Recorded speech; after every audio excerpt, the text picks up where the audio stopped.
Uh-huh.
Perfecto. Vamos a continuar con la clase. Ayer estábamos viendo este artículo. Bueno, estos artículos que se agregaron, mejor dicho, el capítulo fue el que se agregó con todos estos artículos. Y veíamos específicamente, o nos quedamos, mejor dicho, en el 114 quater. En el 114 quater, aquí en particular, se hace la especificación. No, Eliana, ahorita contesto su duda, lo del dominio público. Y ahorita lo comento.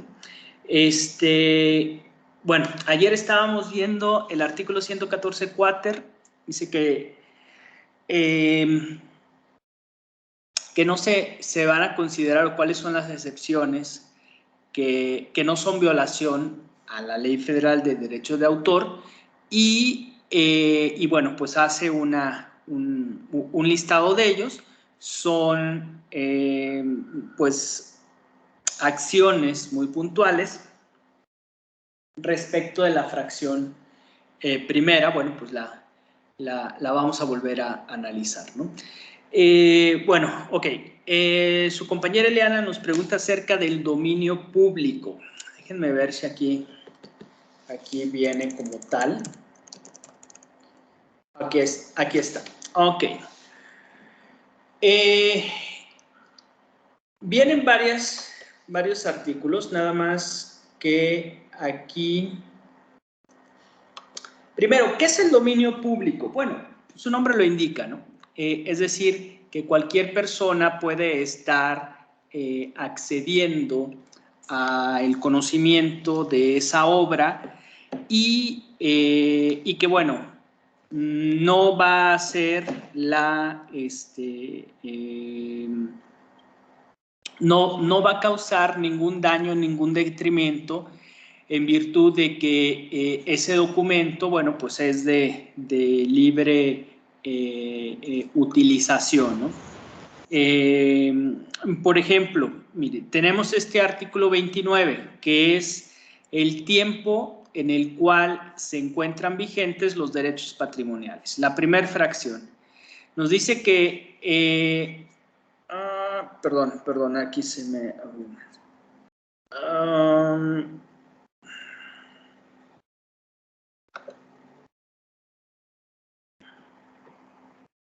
Listo. Ok.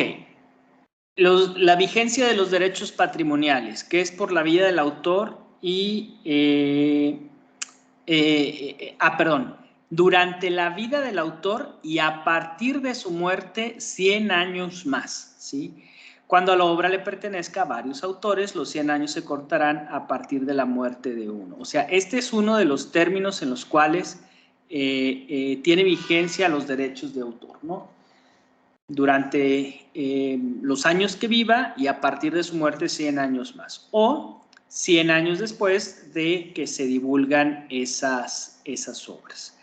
Y si se fijan, dice, pasados los términos previstos en las fracciones de este artículo, la obra pasará al dominio público. O sea, es decir, tendrían que ser 100 años más la vida del autor, los años que haya vivido, o si son coautores, cuando haya fallecido el último autor, empiezan a contar 100 años, ¿sí? O cuando se divulgan cierto tipo de obras, después de que pasen 100 años. O sea, no es un término corto, es un término largo. Otra parte también, bueno, no, aquí está, era 152. Decimos, las obras del dominio público son aquellas que pueden ser libremente utilizadas por cualquier persona con la sola restricción, fíjense bien, la sola restricción de respetar los derechos morales de los respectivos autores. O sea, es decir, recordar que quiénes fueron quiénes fueron los autores. Por ejemplo, mucho se utiliza en, bueno, pues es que ya casi poco se hacen, pero no, todavía. En los jardines de niños se hacen festivales o presentaciones y anteriormente o todavía deben de ponerse lo que se le conoce como rondas. ¿Qué es una ronda? Bueno, es una canción infantil a través de la cual se establecen ciertos bailables o ciertas melodías con bailables que pues tienen muchas finalidades, desarrollan las habilidades psicomotrices de los niños, aprenden muchísimo y pues la verdad un sinfín de beneficios, ¿no?, que se les da.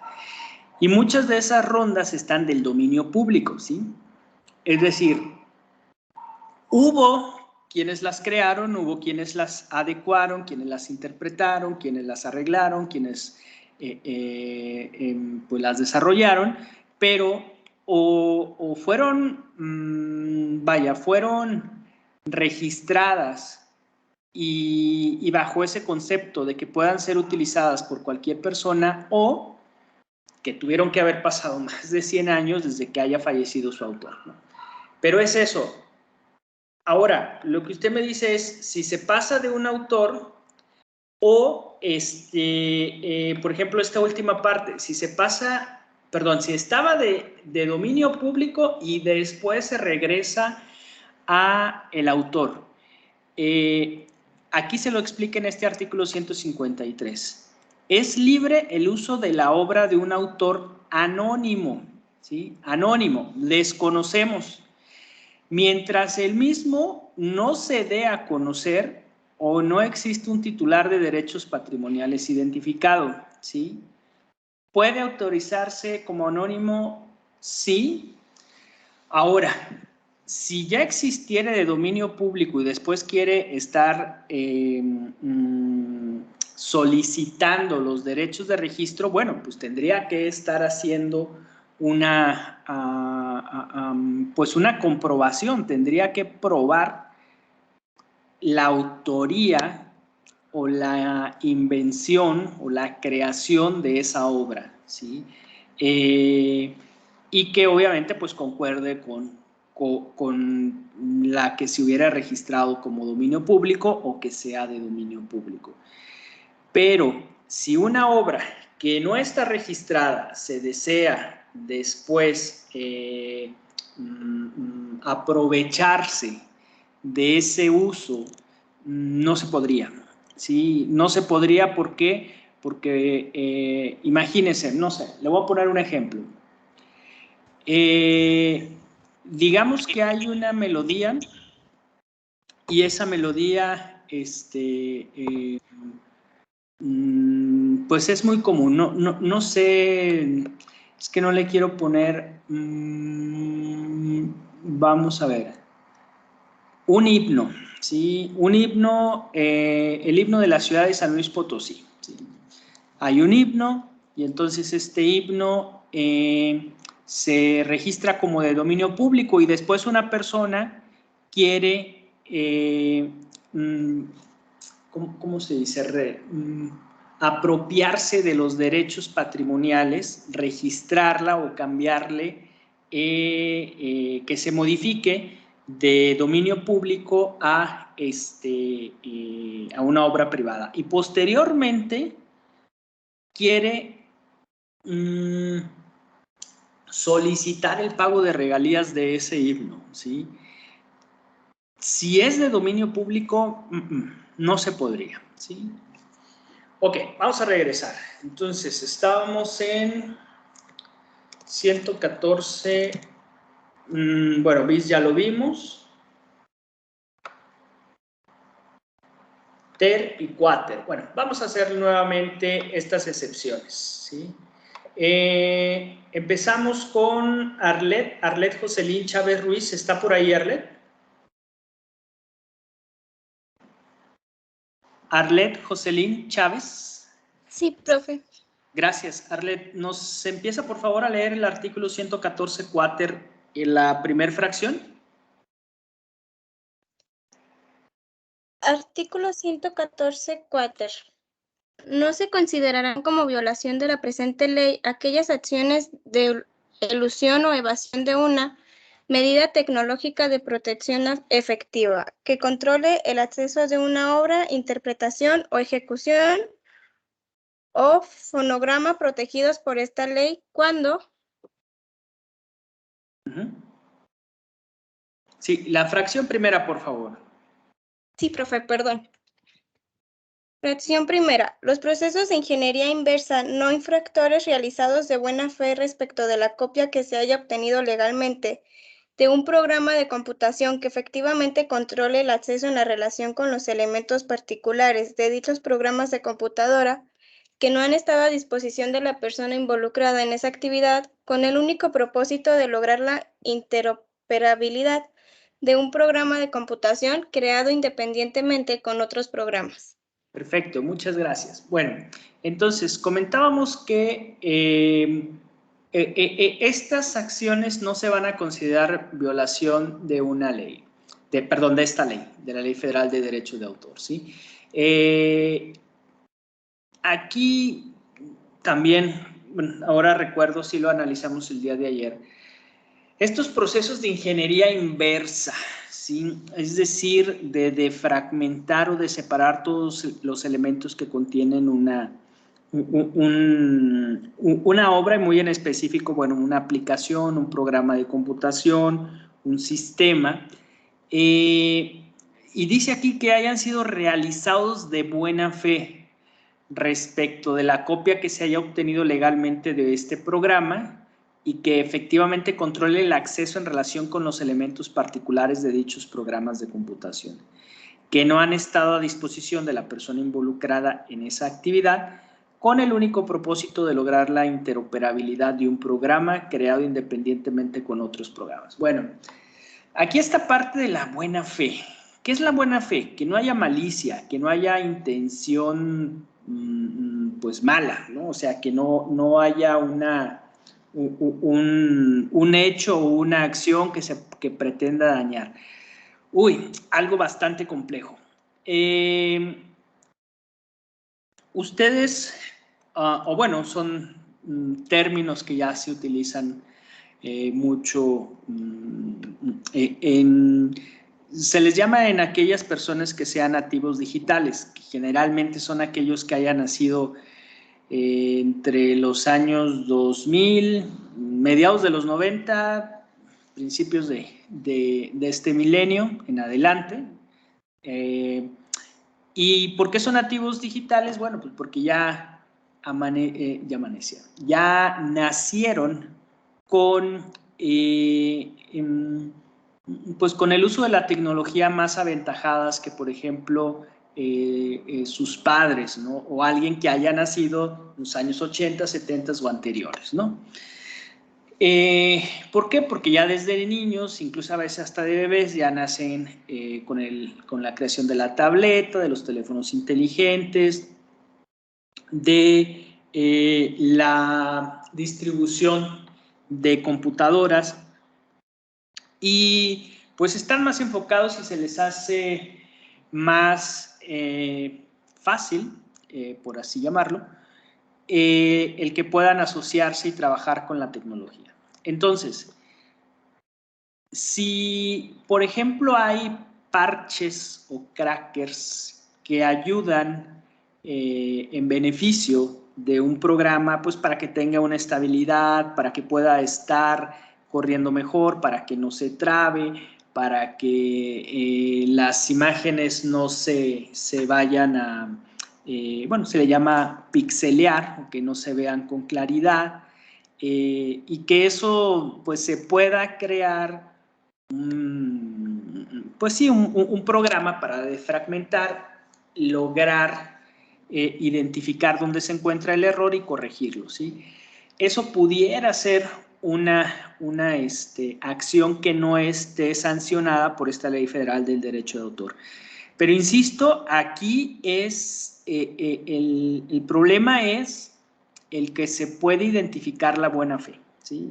¿Por qué? Vamos a decir, imagínense que compañías, no sé, Microsoft o algunas otras de las que se encuentran sobre todo en Silicon Valley, en California, estén detectando que hubo una persona que haya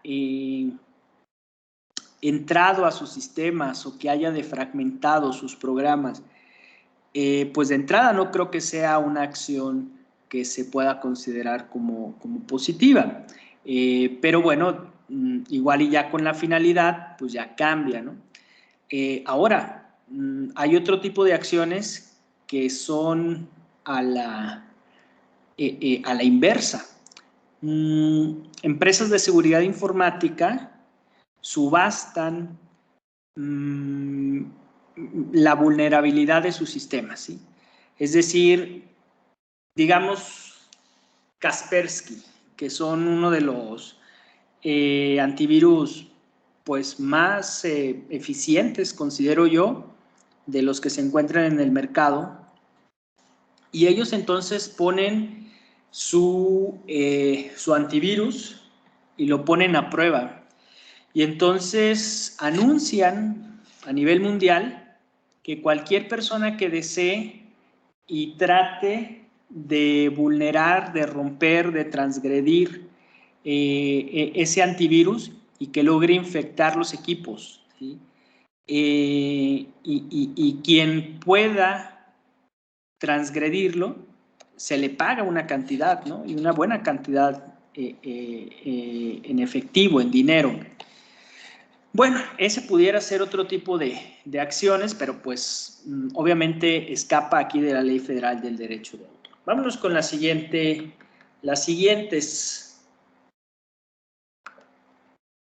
acciones. Ok. Le pedimos por favor a Carlos Israel Niño Ramírez, si está por ahí, Carlos. Carlos Israel Niño Ramírez.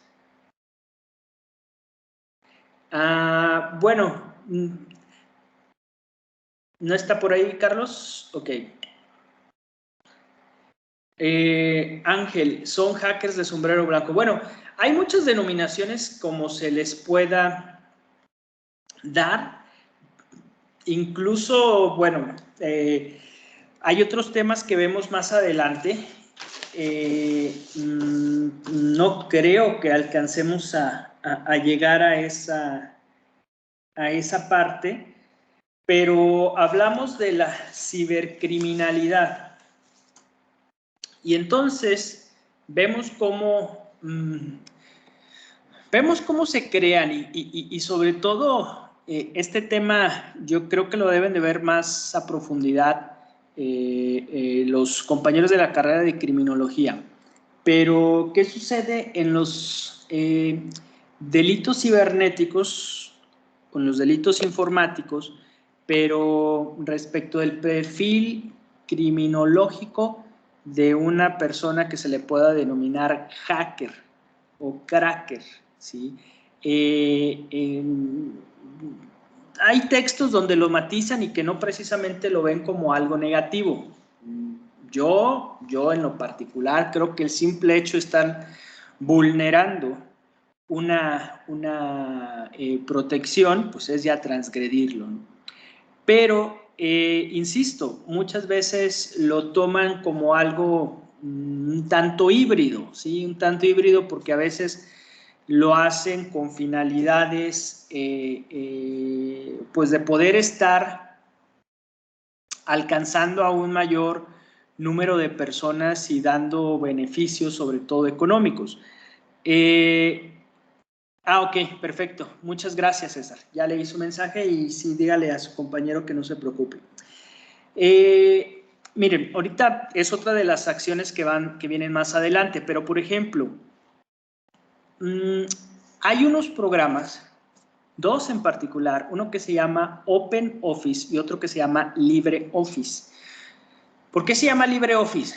Porque ustedes lo pueden descargar gratuitamente, porque no se cobra licencia.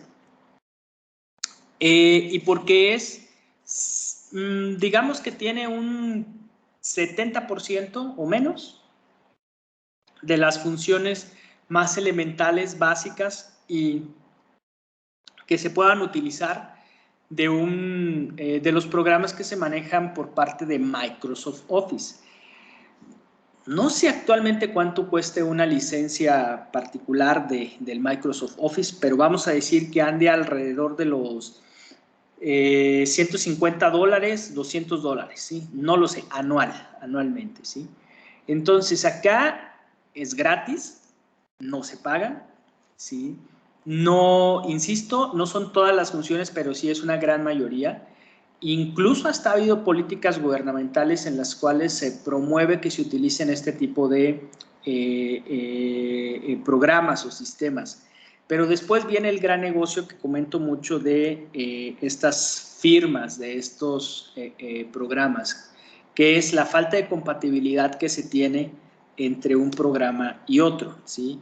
Las extensiones de los documentos. Si quieren abrir un documento que se hace o se elabora en LibreOffice o en OpenOffice, en Microsoft Word, sí lo van a poder abrir, pero van a perder muchas de las características, como por ejemplo la tipografía, el tipo de letra, el tamaño, la atribución que tiene, si es cursiva, negrita, subrayada, superíndice, subíndice, los márgenes, los tamaños de las hojas.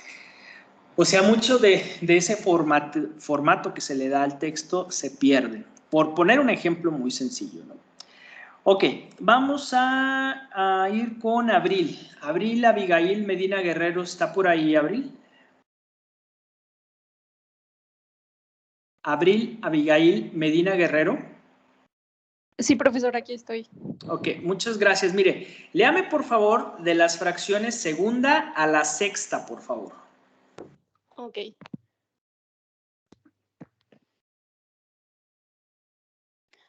Fracción segunda. La inclusión de un componente o parte del mismo con la finalidad única de prevenir el acceso a los menores a contenidos inapropiados en línea. Perdón. De una tecnología, producto, servicio o dispositivo que por sí mismo no está prohibido. Fracción 3. Las actividades realizadas por una persona de buena fe con la autorización del propietario de una computadora.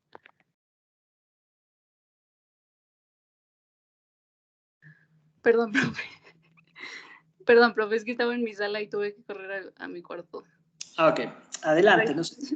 Las actividades realizadas por una persona de buena fe con la autorización del propietario de una computadora, sistema o red de cómputo realizadas con el único propósito de probar, investigar o corregir la seguridad de esa computadora, sistema o red de cómputo. Fracción cuarta.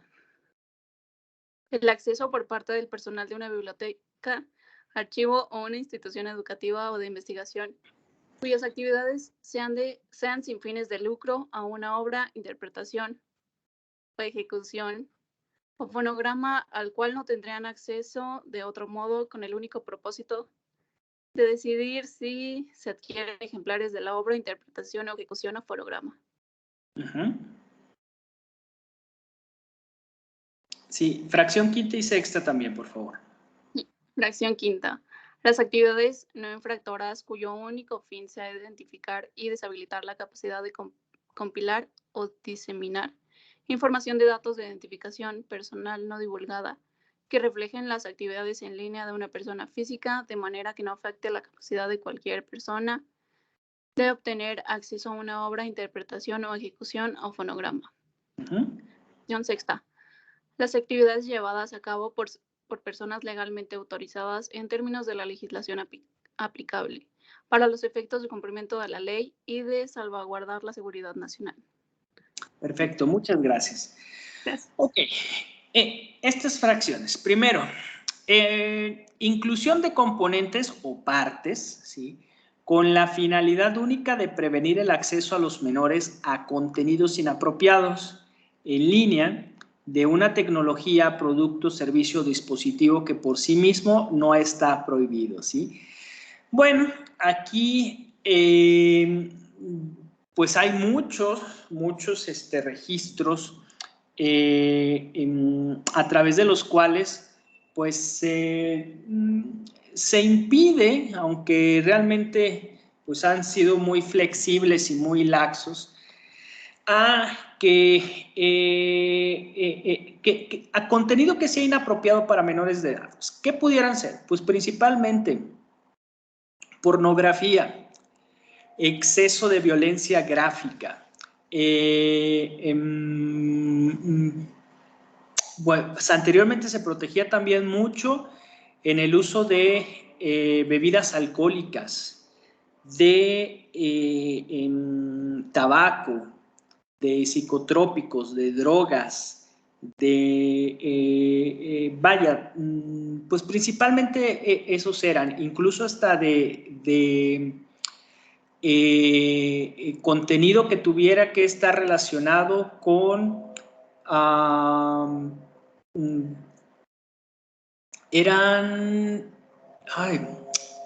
bueno, todo lo que tuviera que ver con el contenido de carácter sexual, ¿sí? Sexual, drogas, alcohol. Había incluso hasta ciertos horarios a través de los cuales se les permitía transmitir, que iban entre las 12 de la noche, después lo recorrieron un poco antes, pero generalmente era la medianoche en adelante, ¿sí?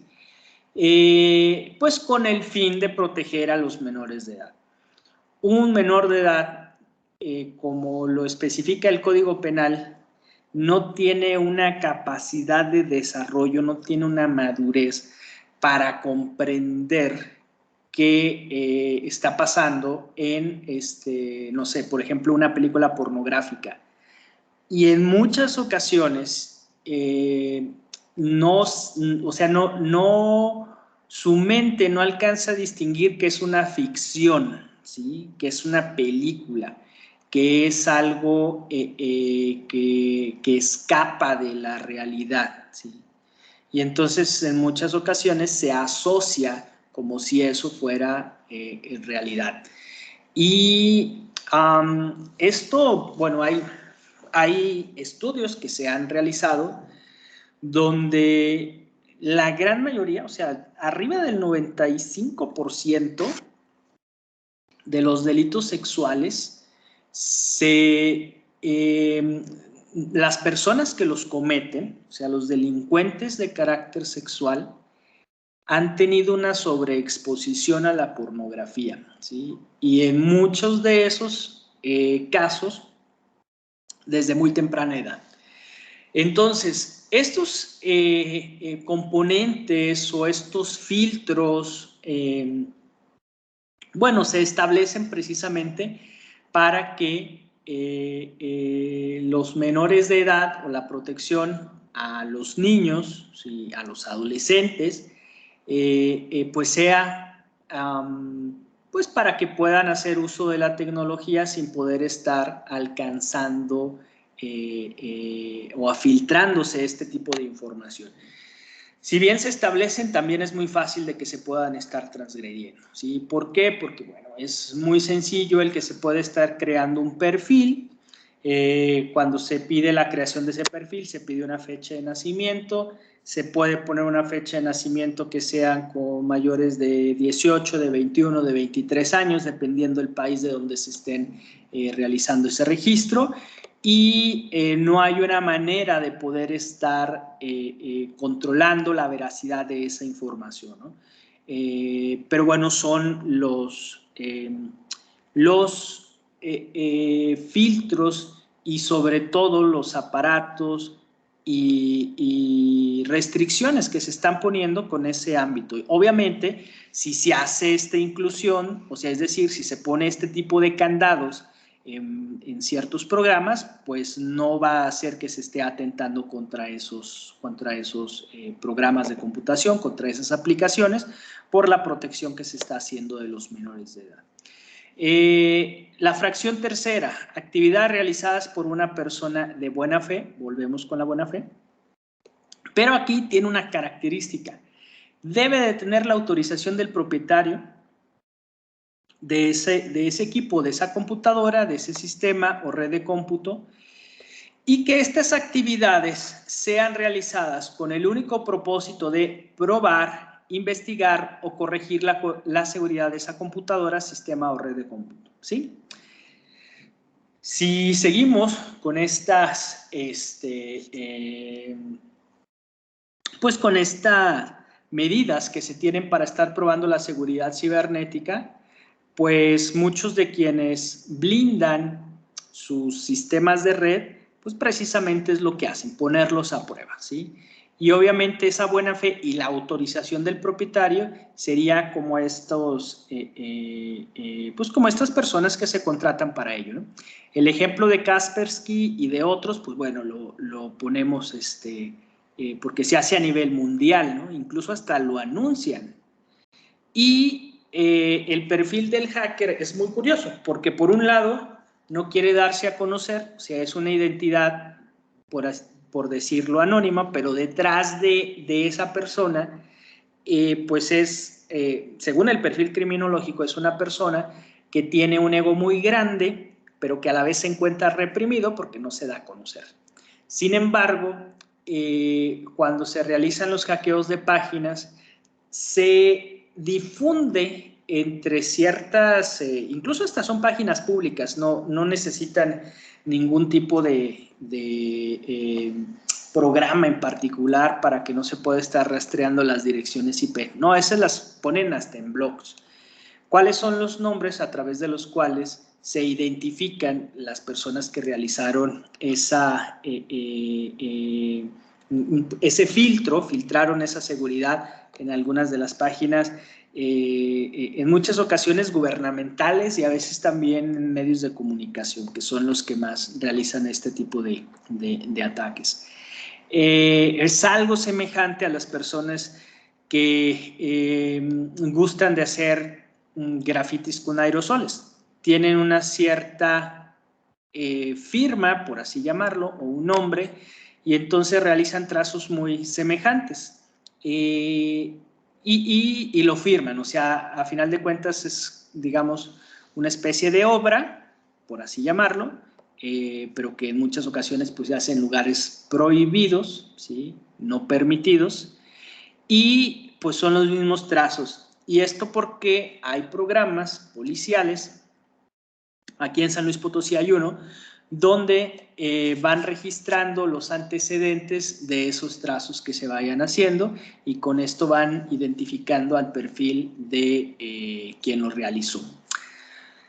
Ok, el siguiente, la fracción cuarta, el acceso por parte de personal de una biblioteca, o sea, aquí sí ya es muy en particular, una biblioteca, de un archivo, de una institución educativa o de investigación, cuyas actividades sean sin fines de lucro, es decir, que no obtengan una ganancia, a una obra interpretación o ejecución o fonograma al cual no tendrían acceso de otro modo, con el único propósito de decidir si se adquieren ejemplares de la obra, interpretación o ejecución o fonograma. ¿Qué quiere decir esto?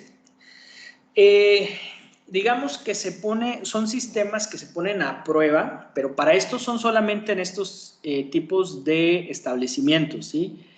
Tiene que ser una biblioteca, tiene que ser un archivo, tiene que ser una institución educativa o tiene que ser una institución de investigación. Puede ser la universidad, puede ser nuestra biblioteca o el Centro de Investigación de Ciencias Sociales Administrativas o cualquiera de los otros centros que tenemos en la universidad, un archivo, el Archivo General del Estado, el Archivo Municipal, el Archivo General de la Nación, el Archivo Histórico, cualquier institución educativa, público-privada o de investigación. ¿Y con qué finalidad? Bueno, si anteriormente se vendían ejemplares de libros, si se vendían incluso licencias de programas que son pues bastante caras, pues ahora se hacen a través de medios virtuales, ¿sí? Cuando teníamos la asistencia presencial, yo procuraba llevarlos una semana a SIX, ahí a la biblioteca, para que ustedes conocieran todas las herramientas en las cuales se dispone este establecimiento, nuestra biblioteca o centro de información, pero también una de las cosas es para que se valorara la cantidad de dinero que se destina para estar pagando las licencias de programas que tenemos a nuestra disposición por el simple hecho de ser universitarios, alumnos y maestros, ¿sí? Y también, bueno, pues para que los pudieran estar utilizando en el resto de sus materias. Entonces, este acceso que se da a esas obras, a esos programas, que es de manera parcial, bueno, es con esa finalidad de que se conozca y durante un periodo se pueda decidir si se adquiere o no un sistema. Ok. Siguiente fracción, la quinta. Actividades no infractoras cuyo único fin sea identificar y deshabilitar la capacidad de compilar, o sea, juntar o diseminar, separar, información de datos de identificación personal no divulgada que reflejen las actividades en línea de una persona, de manera que no afecte la capacidad de cualquier persona de obtener acceso a una obra, interpretación o ejecución o fonograma. O sea, la única finalidad es que se identifique y deshabilite la capacidad de juntar o separar la información de identificación personal no divulgada que reflejen las actividades en línea de una persona de manera que no afecte la capacidad de cualquier persona de obtener acceso a una obra, interpretación, ejecución o fonograma. ¿Cuál es esta información de identificación personal que reflejan las actividades en línea de una persona? Es lo que ya en clases pasadas les había señalado que se conoce como cookies, galletas en español, ¿sí? o con el anglicismo de cookies. Absolutamente todo lo que estemos realizando a través de estos exploradores, sobre todo como el Google Chrome, va dejando unos rastros de las preferencias que ustedes tengan de búsqueda. Si entran a una página, como por ejemplo aquí nosotros, que estamos en la página de la Cámara de Diputados, que es una página gubernamental, aunque bueno, las páginas gubernamentales a veces no tanto, pero vámonos más a las comerciales, las páginas comerciales. Si nosotros aquí buscamos un vehículo, ¿sí? O buscamos ropa, o buscamos, no sé, maquillaje, o zapatos, o ¿qué más? No sé, celulares, lo que ustedes quieran, artículos de casa, de oficina, de ferretería, de deportes, de lo que ustedes gusten, se van quedando registrados. Y en ciertas páginas, como por ejemplo las de los correos electrónicos, se muestran espacios de publicidad y van ustedes a observar publicidad de venta relacionada con la búsqueda que ustedes hayan hecho, ¿sí? ¿Por qué? Porque les va a parecer más atractivo, porque para la computadora se consideraría que van a fijar su atención en esa información, ¿no? La fracción sexta, actividades llevadas a cabo por personas legalmente autorizadas en términos de la legislación aplicable para los efectos del cumplimiento de esta ley y de salvaguardar la seguridad nacional. ¿Quiénes son? Pues personas que formen parte de autoridades de investigación, pero, ojo, siempre de esos monitoreos aleatorios que se hacen de navegación, ¿no?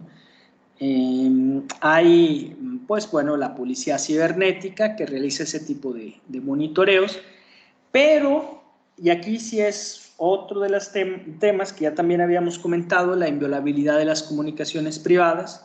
Constitucionalmente, cuando se quiere intervenir una comunicación, debe de realizarse con una autorización judicial federal, de un juez federal para que permita la intervención de esas comunicaciones privadas y por cierto tiempo y bajo qué justificación, que generalmente pues es la investigación de un posible delito, ¿sí? Las tres últimas, la séptima, la octava y la novena, le vamos a pedir a Ana Luisa Aranda Espinosa. ¿Está por ahí Ana Luisa? Sí, profesor, aquí estoy.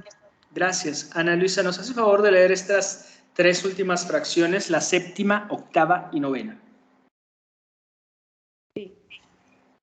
Las actividades no infractoras realizadas por el investigador que haya obtenido legalmente una copia o muestra de una obra, interpretación o ejecución no fijada o muestra de una obra, interpretación o ejecución o fonograma con el único propósito de identificar y analizar fallas en las tecnologías para codificar y decodificar información.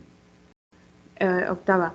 Las actividades realizadas sin fines de lucro por una persona con los objetos de hacer accesibles una obra, interpretación, ejecución o fonograma en lenguaje, sistemas y otros modos y medios, formatos especiales para personas con discapacidad en términos de lo dispuesto en los artículos 148, fracción octava y 209, fracción quinta de la presente ley, y siempre y cuando realicen a partir de una copia legalmente obtenida. Y ahora sí, la fracción novena. Cualquier otra excepción o limitación para una clase particular de obras, interpretaciones o ejecuciones o fonogramas, cuando así lo determine el instituto o la solicitud de la parte interesada basada en evidencia. Perfecto, muchas gracias. Estas tres últimas, bueno, actividades no infractoras, ¿sí? Dice aquí que hayan sido realizadas por un investigador. Aquí habría que ver la definición de investigador. ¿Por qué? Porque pues no cualquier persona puede ser considerado un investigador. Tendría que tener, bajo el punto de vista académico, pues un cierto grado de estudios, incluso hasta el pertenecer al Sistema Nacional de Investigadores, el SNI, y que haya obtenido legalmente una copia o muestra de una obra, ¿sí? Primero que su obtención haya sido legal, ¿sí? Ya sea una obra, una interpretación o una ejecución no fijada, o una muestra de una obra, interpretación, ejecución o fonograma, con el único propósito de identificar y analizar fallas en tecnologías para codificar y decodificar información, ¿sí? Que su propósito de esa investigación sea identificar y analizar fallas en tecnologías para codificar o decodificar información, ¿sí? Digamos que es como la parte del hacker, donde ahí fue una copia y se tiene esa intervención, pero con la autorización del titular de esos derechos, del propietario, y aquí es respecto de un investigador que tenga también esa intervención. La siguiente fracción octava son actividades realizadas sin fines de lucro por una persona con el objeto de hacer accesible una obra, interpretación o ejecución o un fonograma en lenguas, formatos simples o medios para las personas con discapacidad. Eso está bien interesante porque ¿cómo se puede no intervenir? Vamos a decir, ¿cómo se puede adaptar o mejorar un programa, una obra, una aplicación para una persona que tenga una discapacidad visual, motriz, auditiva, ¿sí? Visual,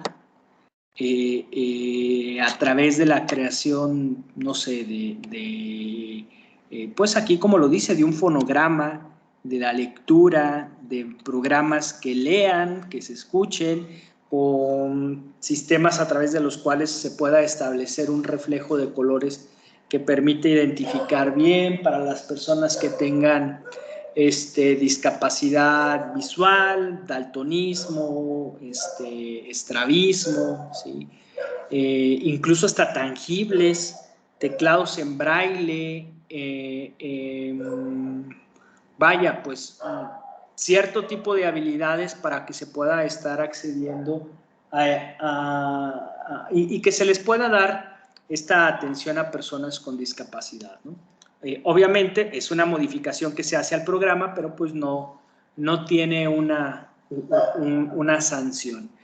Y bueno, es una excepción general. Se le llama en términos muy comunes dentro de los abogados un cajón del sastre. ¿Por qué un cajón del sastre? Porque en el cajón del sastre ahí encontramos todo.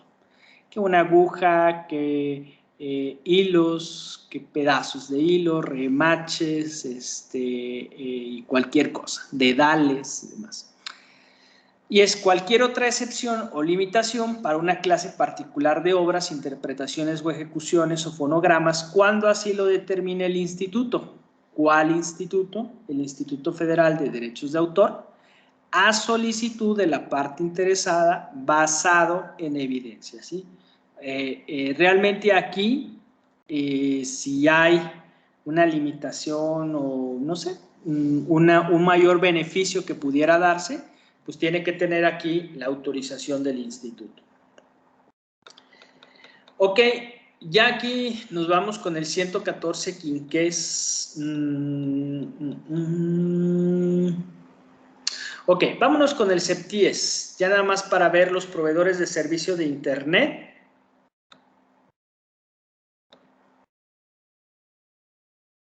Nos saltamos estos dos y le vamos a pedir a Ricardo. ¿Está por ahí Ricardo Tenorio? Sí, profesor. Muchas gracias, Ricardo. ¿Nos puede hacer el favor de leer este artículo 114 CEPTIES? Las fracciones que tiene y yo voy a ir desplazando la pantalla. Perfecto. Artículo 114 CEPTIES. Se consideran proveedores de servicios de Internet los siguientes. Fracción primera. Proveedor de acceso a Internet es aquella persona que transmite, enruta o suministra conexiones para comunicaciones digitales en línea, sin modificación de contenido entre los puntos especificados por un usuario del material seleccionado por el usuario, o que realiza el almacenamiento intermedio y transitorio de este material hecho de forma automática en el curso. ¿Me puede bajar un poco, por favor? Claro. Gracias. En el curso de la transmisión, almacenamiento o suministro de conexiones para comunicaciones digitales en línea. Fracción 2. Promover de servicios en línea es aquella persona que realiza algunas de las siguientes funciones. A. Almacenamiento temporal llevado a cabo mediante un proceso automático. B. almacenamiento, a petición de un usuario, del material que se le aloje en un sistema o red controlado u operado por o para un proveedor de servicio de Internet, o C, direccionamiento o vinculación a usuarios en un sitio de línea mediante el uso de herramientas de búsqueda de información, incluyendo hipervínculos y directorios. Perfecto. Muchas gracias, Ricardo. Entonces, ¿quiénes son los proveedores de servicios de Internet y de acceso a servicios en línea? Vamos a ver aquí esta diferencia. Primero, los proveedores de acceso a Internet son aquellas personas, ¿sí? Hay que recordar que el término persona incluye la persona física, como ustedes, como yo, la persona moral, que son empresas, que son sociedades, que se crean a través de la protocolización ante un notario de una sociedad, ¿sí? Una sociedad mercantil. ¿Cuál es la finalidad de esa sociedad? Bueno, pues obtener una ganancia y pues todo lo que conlleva. Y que estas personas vayan a transmitir, ¿sí? Enrutar, o sea, enlazar, unir o suministrar conexiones para comunicaciones digitales en línea, sin modificación de contenido, ¿sí? O sea, directamente llega el contenido a través de esta ruta. Entre los puntos especificados por un usuario, ¿sí? Es decir, ¿dónde? Del material seleccionado por el usuario, es decir, los diferentes contenidos, canales, velocidad, ¿qué más? Servicios que se puedan estar prestando, o que realiza el almacenamiento intermedio, ¿sí? Entre dos puntos, y transitorio de ese material hecho de forma automática en el curso de la transmisión, enrutamiento o suministro de conexiones para comunicaciones digitales en línea. Lo explicamos.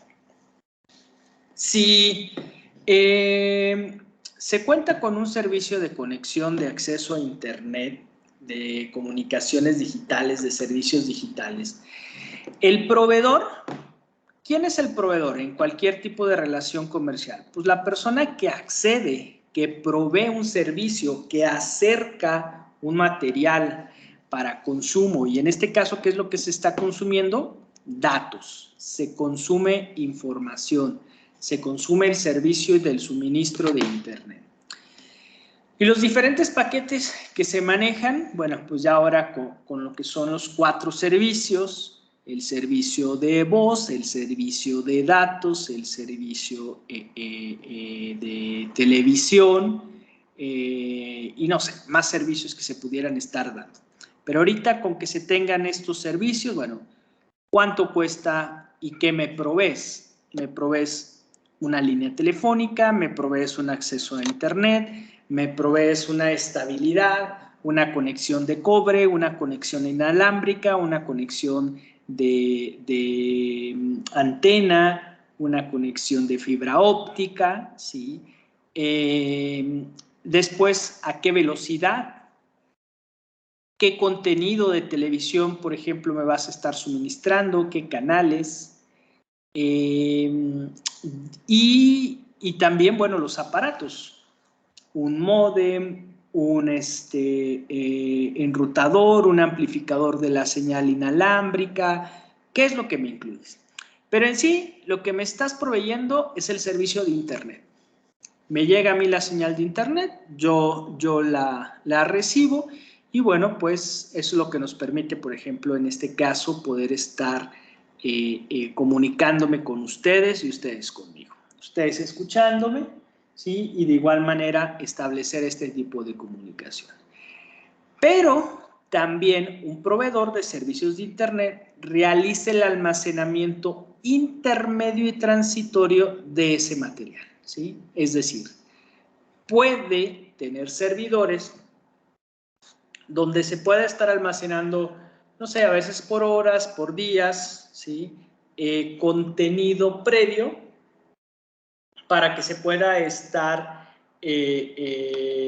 volviendo a observar, volviendo a ver, o de igual manera incluso el suministro de conexiones para comunicaciones digitales en línea. O sea, ¿cuáles fueron esas páginas que se visitaron? ¿Cuáles fueron ese contenido que se observó? Los proveedores, ¿se tiene ese registro? Sí, sí se tiene ese registro. Incluso, si ustedes observan, muchos de los paquetes que antes ofrecían solamente el servicio de Internet, ya los están asociando con una línea telefónica para que se pueda estar registrando, ¿sí? Y se registran las llamadas, a qué números se hicieron, cuánto tiempo duraron, y de igual en el Internet. Todo lo que se teclea tiene un acceso y tiene un registro para saber cuáles son las páginas que se visitaron, ¿sí? Obviamente también hay formas de protección, se protege esa información, pero si es solicitada por una autoridad, por cualquier motivo, pues se da acceso. Y finalmente los proveedores de servicios en línea, ¿sí? Los proveedores de servicios en línea son aquellas personas que realizan algunas de estas tres actividades. La primera, que se almacene un almacenamiento temporal, llevado a cabo mediante un proceso automático semejante a este que estábamos viendo, almacenamiento de datos, almacenamiento de información, de cualquier tipo de información, llámese nube, llámese video, audio, cualquier tipo de almacenamiento. Almacenamiento a petición de un usuario del material que se aloje en un sistema o red controlado u operado por o para un proveedor de servicios en Internet. Pues bueno, mucho del streaming, ¿sí? Proveedores de servicios en línea, pues todas las plataformas que están abundando y que pues a raíz de este distanciamiento físico y encierro, pues han florecido, por así llamado, y pues que ustedes los pueden ver como de Disney, de ESPN, de Star, de Fox, de Amazon, de Paramount, de Cinépolis, de Claro, de Fanflix, de Netflix, de todos, y entonces son bastantes. Y obviamente es un proveedor de servicios, se necesita un proveedor de servicios Internet, pero incluyen las vinculaciones a estas direcciones y pues va a incluir también directorios para que pueda estar localizando la información que busquen y los hipervínculos. Ok. Bueno, hasta aquí sería el material que estamos considerando para su evaluación del día de mañana. Se realiza a través de la misma plataforma. Es de opción múltiple, ¿sí? Ya vienen las respuestas y una sola de ellas es la respuesta correcta, ¿sí? Por favor, repasen, estudien, ¿sí?